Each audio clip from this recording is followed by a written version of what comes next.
welcome dito sa Camiguin. Okay. And welcome to Camiguin Vulcan Beach Eco Retreat and Dive Resort. So, ito yung hotel na pinagstayhan namin for one day dito sa Camiguin.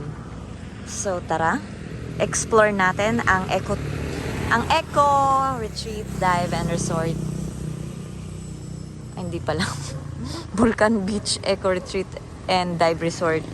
So, tara. By the way, guys, ang may-ari nito ay mga taga-Germany. So, mga German ang may-ari nito. So, tara, pasukan natin kung anong meron dito sa Vulcan Beach. So, yan.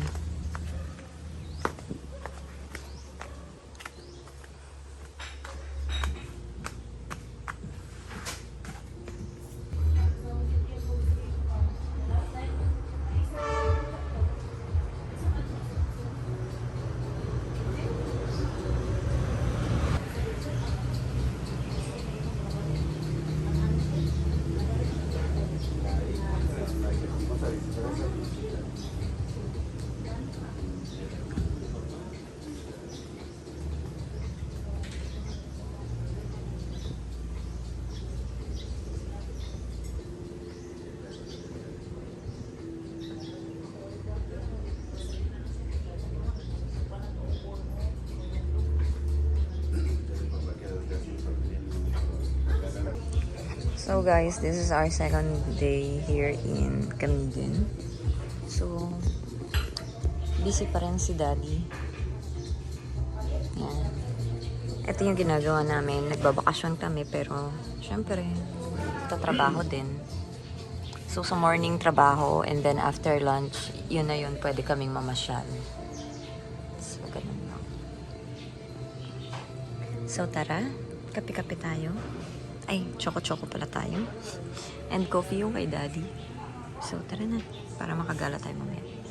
Makagala. Tulong muna pala ako muna kay Big. Bago gala. Okay.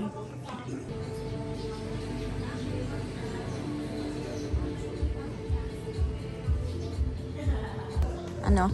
Tissue? Sarap. So, for today's menu, ito siya.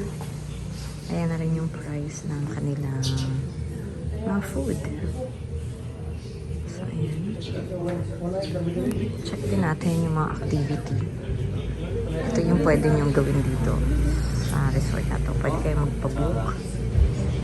So, check ulit natin dito kung ano yung mga pwede gawin dito sa island. So, diving, snorkeling. So, dito sa hotel, pwedeng magpa-transfer and pick up. May motorbike rent din sila. 24 hours. So, yan. Pwedeng magpa-tour. Pwede rin mag-rent ng motor, no? Angkas lang kayo.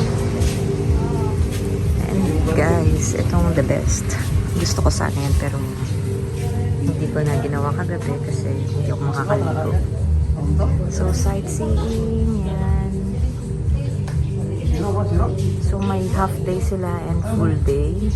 So, pag half day, so, ayan siya. Pag half day. Pag full day,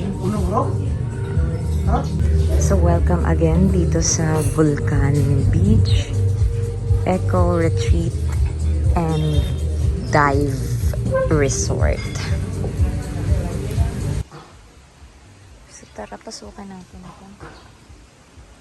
Check natin yung kung ano meron dito.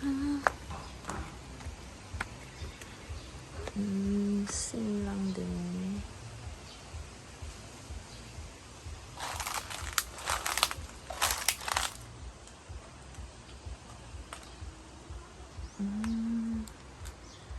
Okay din.